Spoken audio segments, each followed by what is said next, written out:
So the next speaker on the program we welcome is Mr. Harry van Bommel. Thank you very much. Ladies and gentlemen, today the news is dominated by yet another former colony of the Netherlands, the independent country of Suriname. This only shows that the process of decolonization is a very difficult one, and that it takes decades before things are settled. And this is not only the case with Suriname or the Dutch Antilles, it is also the case with Indonesia. I am not proud to say that the process of colonizing and decolonization of the Netherlands' former colonies is not going the right way. We see that with all our former colonies. And Indonesia, as the biggest of them all, has the bigger problems as well. I fully agree with the former speaker that we should not let ourselves be taken hostage by the Indonesian government when it says it needs arms to protect itself to the surrounding countries. We should always look at Indonesia as a country that plays an important role in the region, but also a country that has severe internal problems. Internal problems with West Papua, internal problems with the Moluccas, internal problems in general with human rights, corruption, and other problems that may be seen as today's diseases of societies and young democracies. Indonesia is a country that has a special relation with the Netherlands through its history. This gives the opportunity and obligation for the Netherlands, for the Dutch government, and for the Dutch Parliament to look at this relation with a magnifying glass. We cannot let the economic relation between our two countries prevail above human rights.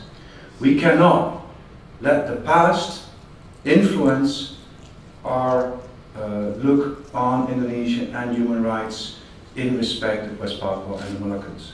And therefore I hope, with your support, and with the support of the majority in the Dutch Parliament, because the majority has said no to the delivery of tanks to Indonesia, that we will be able to keep this in mind, and that the Dutch government will not decide to sell superfluous tanks to Indonesia.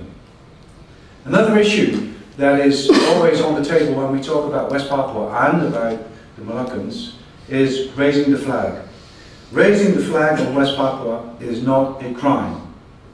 Raising the flag of the Republic of the South Moluccas is not a crime, but both are punished with sentences up to 15 or more years in prison.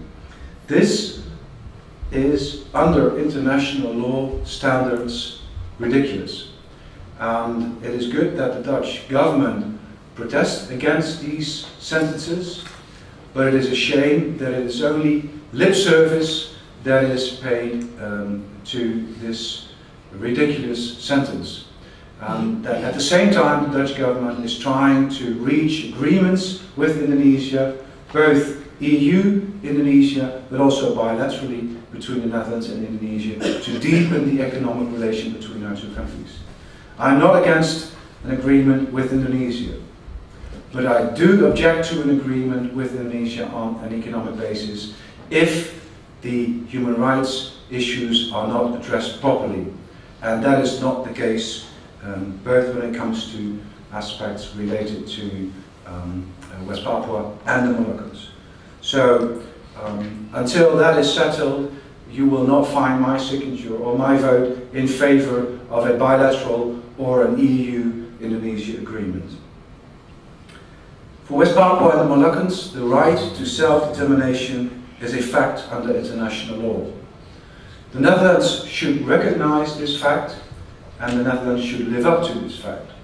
And we should bring up this fact when we discuss the political situation in Indonesia, in the EU-Indonesian debate, but also bilaterally. Because of our historic role in Indonesia, we should be the ones bringing this subject up. It is, of course, on the table, put forward by people in West Papua and in the Moluccas, but they are in a weak negotiation position. We have the stronger position. We have the historic responsibility to bring the subject up. And together with my colleagues in Parliament, in the Foreign Affairs Committee, we will remind our government that this is the historical background of the right to self-determination for both West Papua and the Moluccas. I mentioned the economic relation between our two countries. Unfortunately, if we look at the economic developments in Indonesia, things aren't going that bad as in some other countries in the region. But economic profit and economic stimulants are not enough to get democracy going.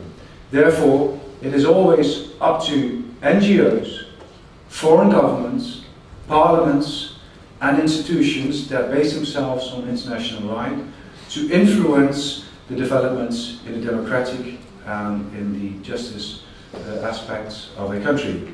And therefore, I as a parliamentarian feel the obligation to support those organizations such as Peace Brigade International and others to help develop the rule of law and democracy in Indonesia, to the benefit of all people living in Indonesia, and especially to those peoples who feel that they are under the pressure of the Indonesian government, the Indonesian army, and the majority that closes its eyes for the historical aspects that are related to West Papua and the Moluccas. I wish you luck with your conference. I hope that you are able to put these issues on, not just on the political agenda, but also on the public agenda. In the Netherlands, we tend to look at countries in the Middle East opening up for democracy, but we seem to turn a blind eye to countries that are in our historical backyard. Thank you very much.